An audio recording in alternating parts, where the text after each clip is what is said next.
Do you feel that your mind needs rest? We live in a world where we can fill our minds with a constant stream of entertainment, information, and chatter. From the moment we wake up to the moment we go to sleep, we surround ourselves with input to all our senses. So in this video, I want to challenge you to try something that will help you to reduce mental clutter and improve your clarity. Welcome to my channel. If you're feeling overwhelmed and tired and would like tips about simple and healthy living, then spend some time with me. In a world where we have instant access to music, news, podcast shows, and unlimited information on everything possible, such as the gestation period of a penguin and other trivia, I think we overlook the benefits of a practice that we can easily add to our day, and that is to practice silence. Put down your phone, take out your earbuds, turn off the TV, stop scrolling, and just take the time to check in with yourself. And while silence can be about removing noise and other stimuli, it's more about giving yourself space to breathe, think, and just be. So, before I give you some tips to practice silence, ask yourself, what do you fill your day with that adds unnecessary noise and input into your brain? Is it the carefully curated feed that you find on your social media to keep your attention?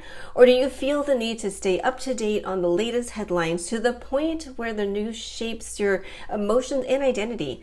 Or do you like to listen to music and find yourself listening to your tunes at home, at work, in the car, taking a walk, and even taking a shower? Where do you take a break from all this input and have your own thoughts?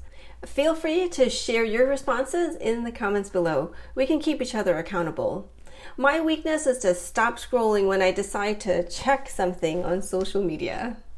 There's a quote from Francis Bacon that says, "Silence is the sleep that nourishes wisdom." In addition to the benefit of wisdom, decreasing the noise in our lives has many other benefits, such as lowering blood pressure, decreasing stress, reducing mental clutter, improving concentration and focus, improving insomnia, stimulating brain growth, and encouraging mindfulness. So, I am not suggesting that your whole day needs to be sound-free, but taking a break from the noise even for a few minutes will give you the benefits I just listed. And how can we get more silence and less mental clutter in our lives? Here are 6 tips. Tip number 1. Schedule some time away from noise. Maybe it's the first few minutes after you wake up. Resist the urge to reach for your phone and let yourself wake up and assess how you are feeling.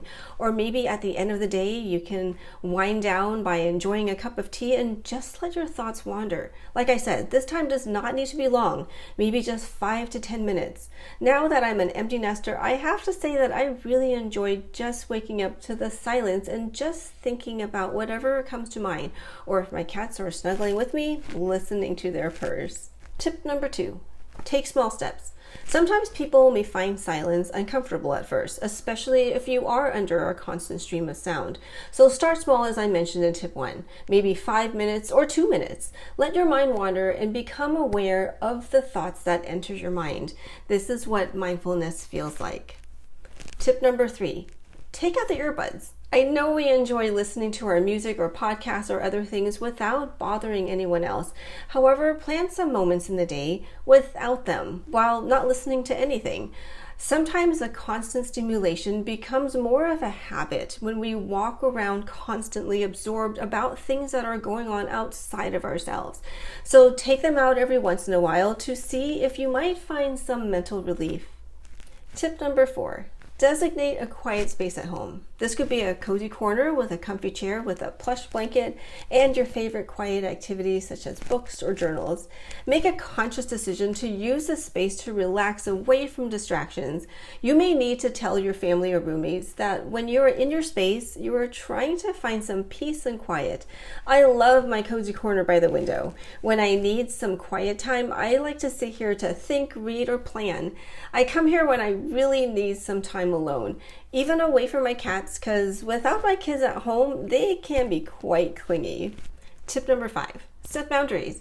When my kids were younger, I would cherish the time after they went to bed for just a few minutes of alone time. I am an introvert by nature, and I need to have time to myself to unwind and find calmness. And I would tell my family when I needed a break. It wasn't always a consistent time each day, but I did try and have quiet times consistently. Now that my kids have grown, while I definitely miss having them around, I do have more time to myself. And with my husband also being an introvert, we easily give each other space, so the need to set boundaries is not as much needed now. And tip number 6, enjoy nature. This tip may take a little more effort if you don't have a garden or a nearby park or outdoor space that is naturally quiet, but I find being outside in the natural silence of a park or garden or outdoor area a great way to focus on the present moment, to take a pause and breathe in the fresh air while enjoying the beauty of nature. What tips do you have for cultivating quiet in your life? Please let us know in the comments below. If this video has been helpful for you, please hit the like button. And remember to subscribe for future content on simple living for a healthy life. Want other tips to reduce stress and mental clutter? Then watch this video next. Until then, remember to stay healthy and live simply.